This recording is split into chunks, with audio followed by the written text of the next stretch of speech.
कुलदीप सिंह पुनिया और आज मेरे साथ जुड़े हुए हैं जिनको अगर मैं राजनीतिक विशेषज्ञ है, हकीकत में ये पूरे डॉक्टर हैं इस एरिया के और इस राजनीतिक क्षेत्र के, जिनको नस नस की पहचान है।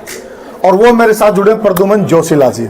हम इनसे पूरे हरियाणा का विश्लेषण तो करेंगे ही, लेकिन हमारा फोकस रहेगा मेनली हिसार लोकसभा क्षेत्र पर। क्यों?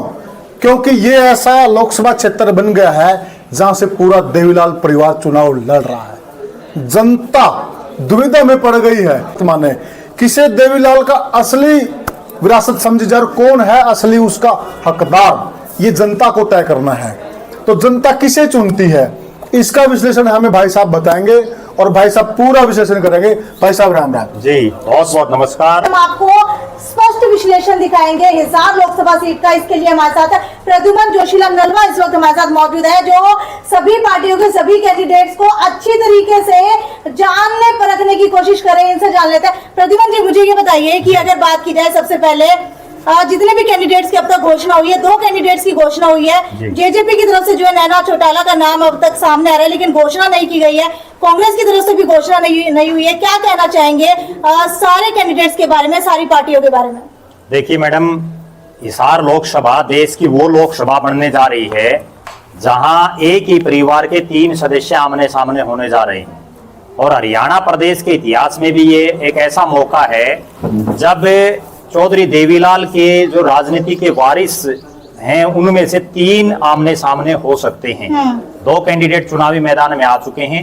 चौधरी देवीलाल के बेटे चौधरी रणजीत सिंह चौटाला को भारतीय जनता पार्टी ने अपना प्रत्याशी बना दिया है, जबकि जो चौधरी देवीलाल के 2 नंबर के बेटे थे प्रताप सिंह चौटाला, उनके बेटे रवि चौटाला की धर्मपत्नी सुनैना चौटाला को इंडियन नेशनल लोकदल ने अपना प्रत्याशी बना दिया है। तीसरा जो प्रत्याशी आने की संभावना है वो है चौधरी देवीलाल के जो बेटे ओम प्रकाश चौटाला के लड़के अजय सिंह की धर्मपत्नी नैना चौटाला, जो वर्तमान में बारडा विधानसभा क्षेत्र से जेजेपी की विधायिका हैं। वो तीसरे प्रत्याशी आने लगभग तो देवीलाल परिवार आपस में सारा कूद पड़ा है, तो ये हिसार के अंदर ऐसा क्यों है? उसका सबसे बड़ा कारण ये है कि चौधरी देवीलाल का गांव चौटाला सिरसा लोकसभा क्षेत्र में आता है और सिरसा लोकसभा क्षेत्र रिजर्व सीट है।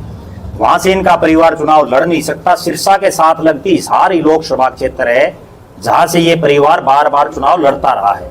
इससे पहले मैं दर्शकों को बताऊं, यहाँ से चौधरी ओम प्रकाश चौटाला ने भी लोकसभा का चुनाव लड़ा था चौधरी वीरेंद्र सिंह के सामने, और वो चुनाव हार गए थे।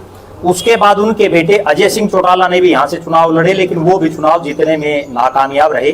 उन दोनों के बीच में 1998 में कांग्रेस पार्टी की टिकट पर चौधरी रणजीत सिंह चौटाला ने भी हिसार से लोकसभा का चुनाव लड़ा था, लेकिन वो चुनाव वो हार गए थे। उस समय अटल बिहारी वाजपेयी जी की आंधी चल रही थी देश में। उसके बाद अजय सिंह चौटाला के बेटे दुष्यंत चौटाला ने भी यहाँ से 2 चुनाव लड़े, और दुष्यंत चौटाला देवीलाल परिवार का वो पहला नेता बना जो यहाँ से जीत करके आया। इसके बाद वो अगला चुनाव यहाँ से हार गए 2019 में। कुल मिलाकर के कहा यह जा सकता है कि चौधरी देवीलाल का परिवार वैसे तो हरियाणा ही नहीं, राजस्थान और पंजाब के अलग अलग इलाकों में भी लड़ा है। चौधरी देवीलाल ने एक ही समय 3 अलग अलग राज्यों से लोकसभा का चुनाव लड़ा था, हरियाणा, राजस्थान और पंजाब।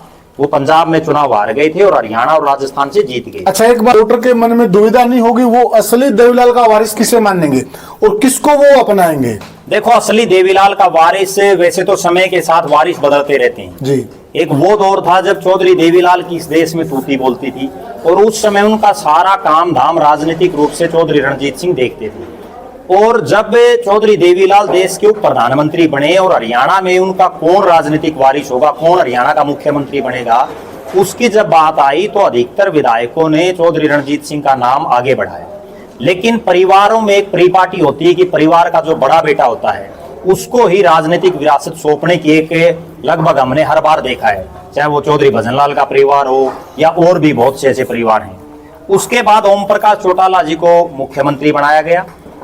ओम प्रकाश चौटाला जी उसके बाद चौधरी देवीलाल की विरासत को संभालते रहे। फिर एक ऐसा दौर आया कि चौधरी ओम प्रकाश चौटाला राजनीतिक रूप से हाशिए पर चले गए। आज वो जो चौधरी देवीलाल की विरासत है उसमें चौधरी रणजीत सिंह सत्ता में है। कुछ दिन पहले दुष्यंत चौटाला भी सरकार में हिस्सेदार थे। ये तो राजनीतिक वारिस समय समय पर बदलते रहते हैं और इनका फैसला भी जनता करती है। अच्छा, वोटर्स के दिमाग में ये दुविधा भी अक्सर रहेगी कि एक ही परिवार की दो बहुएं आमने सामने, नैना चौटाला सुनैना चौटाला, तो क्या देख करके वोटर जो इस बार वोटिंग करने वाले हैं? देखो, यहाँ सबसे बड़ी बात ये होती है, अगर चौधरी देवीलाल के राजनीतिक वारिसों की हम बात करें कि किसको देख करके वोट करें, भारतीय जनता पार्टी और कांग्रेस पार्टी दो राष्ट्रीय पार्टी हैं जिनके प्रत्याशी यहाँ से चुनावी मैदान में आने हैं।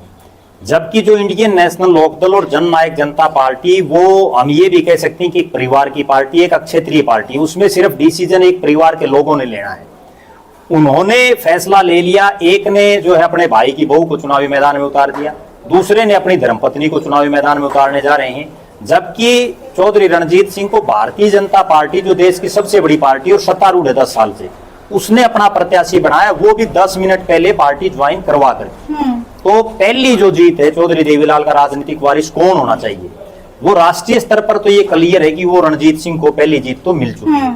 अब जब वोट पड़ेंगे और जनता किसको बनाएगी, वो जिस दिन रिजल्ट आएगा 4 तारीख को, उस दिन पता चलेगा। अच्छा, रणजीत जी की अगर बात की जाए तो कहीं ना कहीं जो है उनका होम टाउन सिरसा की तरफ ज्यादा देखा जाता है, और जो वोटर्स उनकी वो भी सिरसा की तरफ ज्यादा देखे जाते हैं। तो हिसार के अंदर क्या देख करके उनको इस वक्त पार्टी ने टिकट दी होगी? देखो, यहाँ हिसार लोकसभा जाट बाहुल्य लोकसभा सीट मानी जाती है, जाट डोमिनेटेड सीट इसको बोलते हैं। और इस सीट पर भारतीय जनता पार्टी के टिकट के चाहने वाले हरियाणा प्रदेश में सबसे ज्यादा थे। उसका कारण ये था कि यहाँ जो प्रदेश की मुख्य विपक्षी पार्टी कांग्रेस, वो सबसे कमजोर हालात में है। पिछले 4 लगातार के चुनाव, जिसमें 3 चुनाव और एक उपचुनाव, कांग्रेस यहाँ तीसरे नंबर पर रही है, जिनमें 3 बार उनकी जमानत जब्त हुई और 1 बार बाल वोटों से जमानत बची। इसके अलावा हिसार लोकसभा में जो 9 विधायक चुने जाते हैं, कहीं भी कांग्रेस का कोई विधायक नहीं है।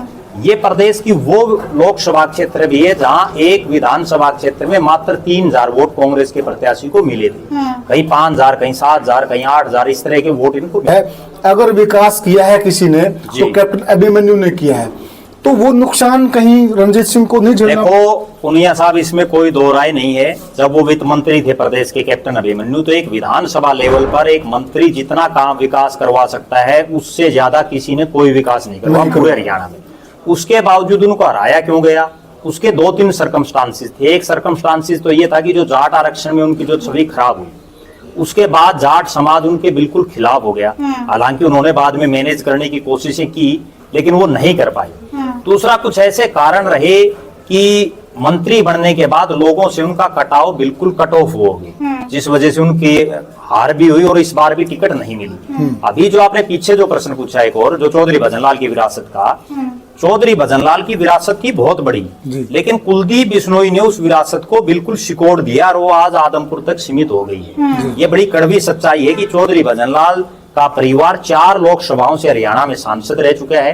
हिसार, भिवानी, फरीदाबाद और करनाल से, कालका से लेकर के आदमपुर तक वो विधायक बनते रहे हैं। लेकिन आज ये नौबत आ गई है कि उनको अपने बेटे को जितवाने के लिए पूरी भारतीय जनता पार्टी को, जेजेपी को, निर्दलीय रणजीत सिंह को तमाम हथकंडे अपनाए गए, तमाम नेताओं ने वोट मांगे, तब जाकर के वो बड़ी मुश्किल से वो चुनाव जीत पाए। और वो भी वो चुनाव तब जीत पाए जब कांग्रेस पार्टी का प्रत्याशी हल्के से बाहर का था। अगर वो हल्के का प्रत्याशी होता तो हो सकता था समीकरण कुछ और भी उलट हो जाते।